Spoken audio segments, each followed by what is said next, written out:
کیونکہ لغت سے جب ایک لفظ کو منقول کر کے دوسرے معنی کی طرف لایا جاتا ہے تو ضروری ہوتا ہے کہ اصل معنی، اصل لغوی معنی کے ساتھ مناسبت باقی رہے اس کی. تو اب اصلی لغوی معنی کے اندر ہے بچنا یا بچانا، لہذا اصطلاحی تعریف وہ ہوگی جس کے اندر یہ معنی پایا جائے گا.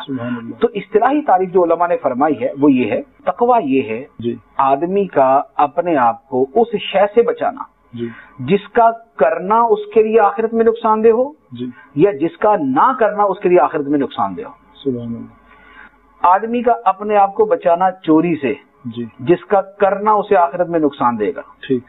اور آدمی کا اپنے آپ کو بچانا نماز نہ پڑھنے سے کہ جس کا نہ پڑھنا اسے آخرت میں نقصان پہنچائے گا. ٹھیک ہے، تو لہذا یہ ہے اس کی اصطلاحی تعریف کہ تقویٰ یہ ہے کہ آدمی اپنے آپ کو اس شے سے بچائے کہ جس کا کرنا اسے آخرت میں پھنسا سکتا ہے یا جس کا نہ کرنا اسے آخرت میں پھنسا سکتا ہے. ان چیزوں سے بچنا، اس کا نام ہے تقویٰ. یہ ہے اس کی ایک جامع اور بنیادی تعریف جو تقویٰ وجوبی کی تعریف ہے، تقویٰ واجب کی تعریف ہے. کیونکہ جب تقوی کے درجات پہ آتے ہیں تو پھر اس میں تھوڑا سا اس سے آگے والا اسٹیپ بھی آ جاتا ہے، یہ ایکسٹینڈ ہو جاتا ہے. لیکن جو تقوی ہمیں جس کا بطور خاص حکم دیا گیا جو ہر مسلمان سے مطلوب ہے، تقوی کے جو سارے درجے وہ سب سے مطلوب نہیں ہے، انشاءاللہ جب ہم اس پہ کلام کریں گے تو جائیں گے. دیکھیے جو تقوی ہر مسلمان سے مطلوب ہے وہ ہے کہ ہر مسلمان اس شے سے بچے، بلکہ ہر مسلمان ہی ہر انسان اس شے سے بچے جو اس کی آخرت کو نقصان دینے والی ہے. خواہ اس کا کرنا نقصان دیتا ہے تو اس کے کرنے سے بچے، اس کا نہ کرنا نقصان دیتا ہے تو اس کے نہ کرنے سے بچے. تو یہ ہے ایک اس کا تقویٰ کا لغت کے اعتبار سے معنی، ایک اس کا اصطلاح کے اعتبار سے معنی، اور ایک اس کا وہ معنی کہ جو قرآن پاک کے اندر توضیح کے اعتبار سے بیان کیا. یہاں پر ایک اور نقطہ میں عرض کروں گا، وہ یہ ہے کہ یہاں پر ایک بڑی خوبصورت بات سمجھنے کی ہے. قرآن پاک کے اسلوب میں ایک بڑی خوبصورتی ہے. وہ کیا ہے؟ جیسے میں نے یہ ایک ٹیکنیکل اس کا میننگ بیان کیا، ٹیکنیکل میننگ کے اندر آپ کو بھی تھوڑی سی توجہ دینی پڑی ہے، کیا مطلب کیا بیان ہوا. ٹھیک ہے، اور جنہوں نے یہ مسئلہ سنیں گے انہیں وہ جو میں نے پہلے بیان کیا نا، الذین یؤمنون بالغیب ویقیمون الصلاۃ ومما رزقناہم ینفقون، یہ میں نے بیان کیا الذین ینفقون فی السراء والضراء. وہ میری ساری تقریر سمجھنے میں کسی کو کوئی دقت نہیں ہوگی کیونکہ وہ قرآن ہے. سبحان اللہ، بہت خوبصورت. یہ جو میں نے بیان کیا نا کہ یہ تقویٰ کا اصطلاحی معنی یہ ہے کہ یہ کرے، ٹھیک ہے، یہ ہے ٹیکنیکل چیز، یہ فلسفی ہے. ٹھیک، اسے ہر بندہ کہے گا یار یہ دوبارہ ذرا ریپیٹ کر کے سناؤ، اس کو سمجھ رہے ہیں یہ کیا بات ہوئی ہے. بات بہت شاندار ہے لیکن ذرا دوبارہ اس کو دہرائے کہ یہ کیا بات ہو رہی ہے. یہ ہے قرآن کے اسلوب کا فرق اور بندے کے اسلوب کا فرق. قرآن پاک ٹیکنیکلٹیز کے اندر اور کمپلیکیشنز کے اندر نہیں جاتا. قرآن پاک کے اندر کمپلیکیٹڈ انداز کے اندر، پیچیدہ انداز کے اندر نہیں سمجھایا جاتا کہ آدمی غور ہی کرتا ہے یار کیا بات ہوئی، کیا بات ہوئی، کیا بات ہوئی، کیا. ایسا نہیں ہوتا. یا تو اس کا وہ سیدھا سیدھا صحیح مطلب سمجھے گا یا معذرہ وہ غلط مطلب سمجھے گا لیکن فوراً سمجھے گا. ایسا بہت شاذ و نادر ہے کہ اسے سمجھنے کے لیے بہت گہرائی کے اندر جانا پڑے. حالانکہ گہرائی میں جائے گا تو وہ زیادہ سمجھے گا. ایسا نہیں ہے کہ قرآن پاک کو سرسری پڑھ کے آدمی سمجھ جاتا ہے. عام آدمی پڑھے گا اپنے فہم کے اعتبار سے سمجھے گا، اس سے آگے والا آدمی جائے گا اس سے زیادہ علم والا سمجھے گا، وہ اپنے مرتبے کے اعتبار سے سمجھے گا. منطقی فلسفی جائے گا وہ اتنی گہرائی میں جا کے سمجھے گا، سائنسدان جائے گا وہ اتنی گہرائی کے اندر جا کے سمجھے گا. ہر کوئی اپنے ظرف کے مطابق قرآن پاک سے علم کے موتی حاصل کرے گا، لیکن پیچیدگی کہیں نہیں ہوگی. کیونکہ سائنٹسٹ جو ہے وہ اپنی سائنس کو جانتا ہے لہذا وہ اسے فوراً اخذ کرے گا.